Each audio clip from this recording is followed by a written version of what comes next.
اس کا ذہن کتنا ترقی کر گیا ہے، اس کے اندر روحانیت کتنی پیدا ہوئی ہے، اس کے اخلاق اور کردار میں کیا تبدیلیاں آئی ہیں. اتنی سی بات کیا ہے کہ بس یہ میں نے اللہ تعالیٰ کے لیے کیا، اللہ کی رضا کے لیے کیا، آخرت میں مجھے اجر ملے گا، یہ بات کافی نہیں ہے. یہ آپ کی ذاتی تسلی کے لیے تو بات ٹھیک ہے، لیکن یہ بیلنس بات نہیں ہے، کیونکہ اس بچے کا وقت آپ کے پاس امانت تھا. آپ نے تو اللہ کی رضا کے لیے پڑھایا، لیکن بچے کو کیا دیا ہے اس کا آپ کو حساب کتاب دینا پڑے گا. لیکن اگر ہم یہ سوچتے ہیں کہ ہم اللہ کی رضا کے لیے کام کر رہے ہیں، اپنی تسلی کے لیے، تو آپ کی بات سے میں اتفاق کروں گا. لیکن اگر ہم واقعتاً اللہ تعالیٰ کی رضا چاہتے ہیں تو اس میں ان چیزوں کا خیال رکھنا پڑتا ہے کہ بچہ کیا سیکھ کے گیا ہے، بچے کی کیا پروگرس ہوئی ہے، ابھی کیا نتائج ہم اسے اخذ کر رہے ہیں، آگے جا کے مفید بندہ بنے گا یہ نہیں بنے گا. یہ ساری چیزیں اللہ کی رضامندی میں شامل تو ہو جاتی ہیں نا. اگر آپ واقعتاً اللہ تعالیٰ کی رضامندی چاہ رہے ہیں، اگر آپ اپنے نفس کو بہلا اور پھسلا رہے ہیں کہ بھائی اللہ کی رضا مل جائے گی، جو میں کر رہا ہوں اللہ کی رضا مل جائے گی، اس کا مطلب یہ ہے کہ آپ اپنے آپ کو دھوکے میں رکھ رہے ہیں. جو آپ نے سیٹ کیا ہوا ہے کہ اللہ کی رضامندی مجھے چاہیے، وہ نہیں ملے گی آپ کو. اگر آپ کو واقعتاً اللہ کی رضا چاہیے تو یہ سارے کے سارے ٹولز اس میں خود بخود آ جاتے ہیں کہ آپ نے حق ادا کیا ہو. اچھا چلیں ہم عملی پہلو پہ بات کریں گے. ہم نظریاتی عملی طور پر کیا آپ یہ سمجھتے ہیں کہ جب ہم لوگ، یہ بڑی اہم بات ہے، جب ہم لوگ یہ کہتے ہیں یار ہم یہ کس لیے کر رہے ہیں، آخرت کے لیے کر رہے ہیں، ہم یہ کس لیے کر رہے ہیں، جنت کے لیے کر رہے ہیں، ہم یہ کس لیے کر رہے ہیں، اللہ کی رضا کے لیے کر رہے ہیں. اور آپ کو پتہ ہے کہ اس جملے کے بعد ہی جو آپ نے جتنی چیزیں گنوائی ہیں، ہم اس کو نارملی جو ہمارا انداز ہے ہم کیا کر دیتے ہیں، اس کی اہمیت ہی نہیں رہتی، کیونکہ ہم نے اتنی بڑی بات کر دی ہے کہ یہ ساری باتوں کی اہمیت نہیں رہی. اللہ کی رضا سب سے بڑی چیز ہے نا. مطلب جنت سے بھی آگے کوئی چیز اگر ہے تو وہ کیا ہے، اللہ کی رضا. جنت سے بھی اگلا رضوان من اللہ اکبر، یعنی کہ اللہ تعالیٰ کی رضا سب سے اوپر کی چیز ہے. جنت بھی اس کے نیچے کا ایک درجہ ہے. ہم جب اتنی بڑی بات کر دیتے ہیں تو آٹومیٹکلی ہم میسج کر دے دیتے ہیں کہ مجھ سے یہ چھوٹی چھوٹی باتیں نہ پوچھو. آپ پوائنٹ میرا سمجھ گئے؟ سمجھ رہا ہوں، لیکن یہ ہوتا ہے کہ اگر آپ ٹاپ فلور پر جانا چاہ رہے ہیں تو بیچ والے فلورز کو تو آپ بائی پاس نہیں کر سکتے نا. یہ ہم کرتے ہیں نا، یہی تو میں سمجھا رہا ہوں. ہم غلطی دیکھیں ہمارا پرابلم کیا ہے، ہم یہ غلطی کرتے ہیں. میں عملی آپ کو پہلے بتا رہا ہوں عملی طور پر ہم کرتے کیا ہیں. مثال کے طور پر میں آپ سے کہتا ہوں کہ آپ نے اس سال یہ جو چیزیں پڑھائی ہیں، میں آپ کے بچے کا کیا آپ بچوں کا فیڈ بیک دیا جاتا ہے؟ میں پرسنلی لیتا ہوں. نہیں، میں ادارے کے لیول پہ بات کروں. کیا ہر بچہ انڈیویجلی ریٹرن کی اوپینین دیتا ہے اس سال میں نے یہ چیزیں پڑھی ہیں، اس سے میرے اندر یہ صفات پیدا ہوئی ہیں، یہ ہوا ہے، یہ مطلب میں کہہ رہا ہوں میجرمنٹ. لیکن میرا پوائنٹ آپ سمجھیں، میں کوئی یہ نہیں کہہ رہا کہ استاد غلط ہے. میں یہ کہہ رہا ہوں کہ ہم اس اپروچ کے تحت میجرمنٹ نہیں کر رہے تھے، پیمائش نہیں کر رہے. ہم یہ کہہ رہے ہیں کہ ہم کال اللہ کال رسول کا کام کر رہے ہیں. میجرمنٹ سے فائدہ یہ ہوتا ہے کہ جب آپ کو پروف کرنا پڑتا ہے کہ میرے پڑھانے سے بچے میں یہ فرق پڑا ہے، آخرت میں تو اجر مجھے ملے گا اور ضرور ملے گا، لیکن میں نے بچے کے اندر یہ 1 2 3 4 5 10 میرے مقاصد تھے، یہ میں نے پورے کر دیے. آپ کی بات کو میں آگے تھوڑا سا بڑھا لوں. میں نے کسی ساتھی سے میں نے کہا تھا کوئی حفظ کا کوئی پروگرام سیٹ کر رہے تھے ہم، میں نے اس کو کہا یار حفظ کا یہ پروگرام یوں سیٹ کر دو تو زیادہ بہتر رہے گا. تو انہوں نے ایک جواب مجھے دیا تھا جس نے مجھے بہت ہارٹ کیا تھا. مجھے اس نے یہ کہا تھا کہ کیا ہم اپنے اساتذہ سے زیادہ جانتے ہیں؟ تو میں یہ میسج بھی دینا چاہوں گا کہ اساتذہ سے زیادہ نہیں جانتے، لیکن جو طریقہ کار اساتذہ نے ہمارے پڑھانے کے لیے اختیار کیا تھا وہ سرکمسٹانسز الگ تھے. اب جو صورتحال ہے وہ الگ ہے، ٹیکنالوجی کی دنیا ہے. ہمیں اپنے آپ کو اپ گریڈ کرنا پڑے گا، ہمیں اپنے آپ کو امپروو کرنا پڑے گا تاکہ ہم اپنے طلباء کو دنیا کے ساتھ لے چلے. اگر انہی ٹیکنیکس کو جو ہمارے اساتذہ نے یا اساتذہ کے اساتذہ نے استعمال کیے ہیں اس زمانے کے حساب سے تو وہ بہت یوزفل تھے، بینیفیشل تھے، لیکن ابھی وہ بینیفیشل نہیں رہیں گے. ابھی وہ آپ کو پیچھے لے جائیں گے، آگے نہیں پہنچا سکتے. ایسے ہی دیکھیں مثال کے طور پر آج سے 200 400 500 سال پہلے کیا ہوتا تھا، ایک شاگرد استاد کو ڈھونڈتا تھا، سینکڑوں کلومیٹر کا فاصلہ طے کرتا تھا، تکلیفیں اٹھاتا تھا، اور اس کے بعد جا کے استاد کے پاس وہ بیٹھتا تھا کسی علم کو سیکھنے کے لیے. آپ دیکھیں وہ کتنی قربانی دے کے آیا ہے. کیا وہ اپنا وقت ضائع کرے گا؟ اس کی تو کوشش ہوگی کہ میں عربی پڑھنے استاد کے پاس آیا ہوں تو یہ کام اگر 1 سال میں ہونا ہے تو میں زیادہ محنت کروں تو یہ کام کتنے عرصے میں ہو جائے، 6 ماہ میں. لیکن آج یہ پوزیشن نہیں ہے، آج یہ پوزیشن نہیں ہے. آج کیونکہ ہم اداروں کی طرح جس طرح سے چیزیں پڑھا رہے ہیں اس میں آپ کو فیڈ بیک کا سسٹم لازمی چاہیے. استاد ورنہ آپ مجھے بتائیں ہمارے استاد کبھی ہمارے مدرسے میں یا کسی بھی اسکول کالج میں بھی ایسے ہوا ہے کہ استاد کی کلاس میں پرنسپل یا جو محتمم ہے وہ کہے کہ کوئی سے اور 2-3 اساتذہ جائیں گے اور وہ استاد دیکھیں گے کہ استاد کیسا پڑھا ہے. آپ مجھے بتائیں میں غلط پڑھا رہا ہوں یا صحیح پڑھا رہا ہوں, مجھے بتائے گا کون؟ مجھے کیسے پتا چلے گا؟ اسٹوڈنٹ کو تو میں الاؤ نہیں کر رہا کہ وہ میرے اوپر کرٹیسزم کرے یا میرے بارے میں ریٹن فیڈ بیک دے. مجھے کیسے پتا چلے گا کہ میرے اندر کیا غلطیاں رہ گئی؟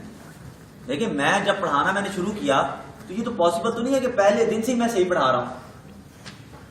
فرض کریں میرے اندر اگر کچھ غلطیاں آ گئی ہیں تو میں تو ساری زندگی وہ غلطیاں لے کے چلتا رہوں گا اور بچوں کو پتا بھی ہوں گی.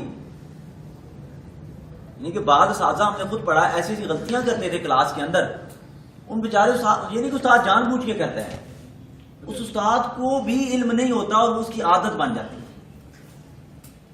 مثال کے طور پر ابھی آپ نے واقعہ دیکھا, اتنا مشہور واقعہ ہوا ہے یہ خادم رضوی صاحب والا. انہوں نے 2-3-4 مرتبہ کیا کر دیا, گالیاں دے دی نا, ٹھیک ہے, میڈیا کے اوپر آ گئی. وجہ کیا بنی ہے؟ آپ کا کیا خیال ہے کہ انہوں نے جان بوجھ کے دی ہے؟ نہیں.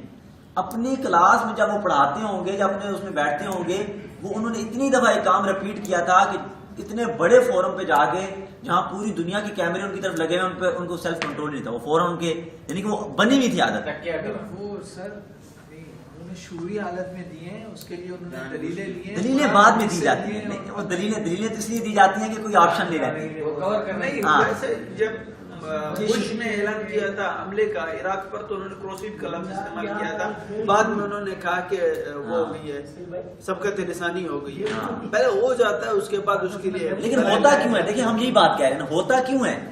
ہوتا اس لیے ہے کہ جب آپ وہ کام کرتے رہے ہیں پھر آپ کو پتہ ہی نہیں چلتا اور کسی غیر مناسب موقع کے اوپر وہ لفظ آپ کے منہ سے نکل جاتا ہے. بعد میں پھر آپ اس کی یعنی کہ دیتے ہیں جسٹیفیکیشن دیتے ہیں یا آپ کہتے ہیں کہ نہیں میں نے اس لیے کیا تھا, اس کا یہ ہے, وہ ایک بات کی بات ہوتی ہے. میں جو بات کہنا چاہ رہا ہوں وہ یہ ہے کہ ایک استاد جب مدرسے میں یا کوئی بھی استاد پڑھاتا ہے تو شروع میں اس سے کچھ نہ کچھ غلطیاں ہو رہی ہوتی ہیں دنیا کے ہر استاد سے. اگر فیڈ بیک کا سسٹم بنا لیا جائے, تھوڑا سا انالیسس کر لیا جائے, چیزوں کو میجر کر لیا جائے تو اس کی پرفارمنس کہاں سے کہاں چلی جائے, کیونکہ اس نے اپنے آپ کو آبزرو کر لیا. پھر ہوتا کیا ہے, اور پھر جب تجربہ بڑھ جاتا ہے, 2-4-5 سال تجربہ ہو جاتا ہے, پھر انسان اپنی عادتیں نہیں بدلتا. عادتیں بدلتی ہیں پہلے سال 2-3 کے اندر جب آپ کوئی کام شروع کرتے ہیں. عادتیں بن گئی پھر عادتیں چینج نہیں ہوتی.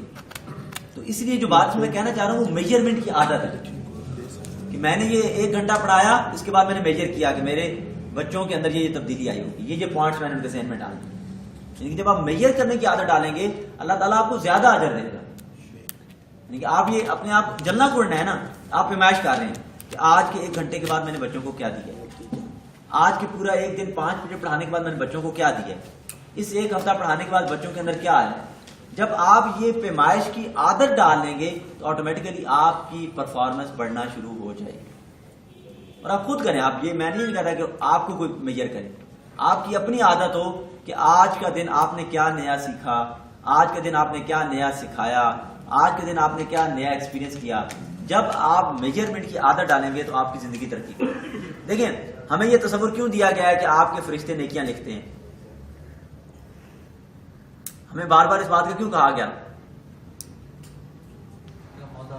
تاکہ یہ گننا کہ بھئی یہ لکھی جا رہی ہیں, یعنی کہ کاؤنٹنگ.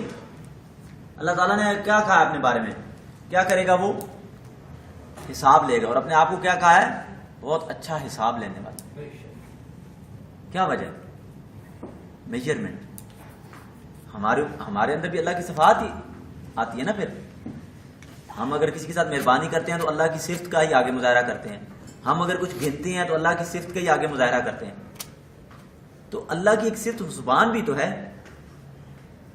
کہ وہ کمال کا گننے والا ہے. ایک ایک لمحہ, ایک ایک ہماری سوچ, ایک ایک ہمارا عمل اس کے پاس لکھا ہوا ہے, حساب کتاب ہے. تو ہمارے پاس اپنا حساب کتاب نہیں ہونا چاہیے. ہمیں تو پتہ ہونا چاہیے کہ ہماری زبان سے, ہمارے الفاظ سے بچوں کے ذہن, دل و دماغ میں کیا ہو رہا ہے. ہم اگر تیار ہو کے گئے ہیں, ہم ورکنگ کر کے گئے ہیں, اس سے بچے میں کیا فرق پڑا ہے. میں تیاری کر کے گیا تو بچے کو کیا فائدہ ہوا, تیاری کر کے نہیں آیا تو بچے کو کیا فائدہ ہوا. کیونکہ اصل میں وقت کس کا ہوتا ہے, آپ کا نہیں ہوتا, بچوں کا ہوتا ہے.